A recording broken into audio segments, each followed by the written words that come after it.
Hello everybody, my name is George Cadman, and today I'll be doing an experiment on Poisson's ratio using a rubber band. So, first we need to cover some basic topics in deformable bodies to understand what's going on in the lab. The most important part of this lab is the measurement of strain. And strain is the deformation per unit length, and it's a dimensionless measurement. It's measured experimentally using stress versus strain curves. So for example, in this picture here, you can see we have a rod, and then we have a rod that we apply a load to, and you can see that it changes length. And the strain is going to be equal to the final length divided by the final length subtracted by the original length, and then all that divided by the original length. So you get a percent change in length. So what is Poisson's ratio? It measures how much a material deforms laterally when deformed longitudinally. Most materials have a Poisson's ratio between 0 and 0.5, with metals being around 0.3. This ratio means that when a strain is applied in a longitudinal direction, the material will tend to neck, which means the material gets thinner. Negative ratios actually do exist, but materials are lab-made to specifically do it. And for example, some of this is certain foams. Here on the left, you can see a picture of how the middle of the rod reduces in diameter as it is strained outwards, and you can see that Poisson's ratio is equal to negative lateral strain divided by longitudinal strain. So for my experimental setup, you can see on the left I took a piece of tape and I measured out solid lines of 1 inch and dashed lines of 0.5 inches just so I could have measurement easily without having a ruler handy. And then I cut a rubber band into 3 different lengths: 1 inch, 2 inch, and 3 inches.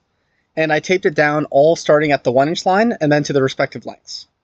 What I then decided to do was strain them different amounts and then take the measurement of both the original lengths and the longitudinal change in lengths based on the lateral changes.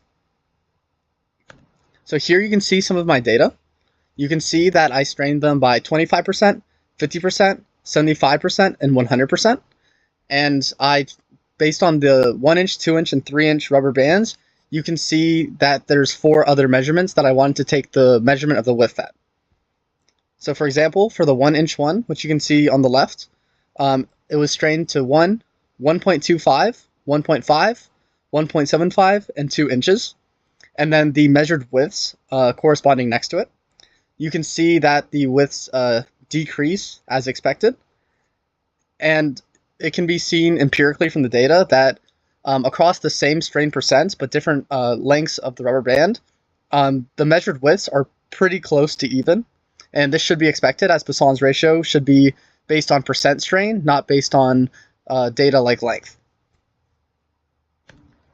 So here are the results. On the top from the data, you can see that I calculated the longitudinal strain and the latitudinal strain from the measured values in the previous section.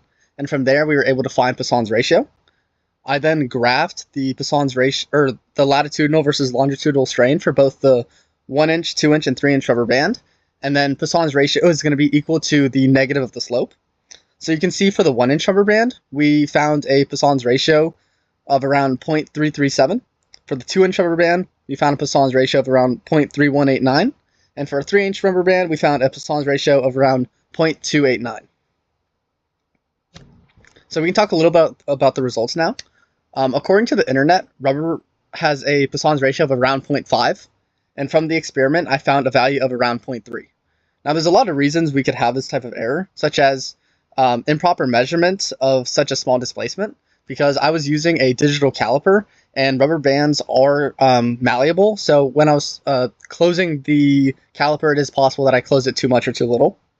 Another possible error is the fact that the ends of the rubber bands were held down using tape, and that could affect the necking in that area.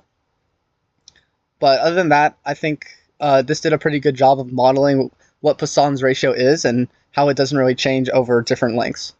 So thank you for joining me on my lab.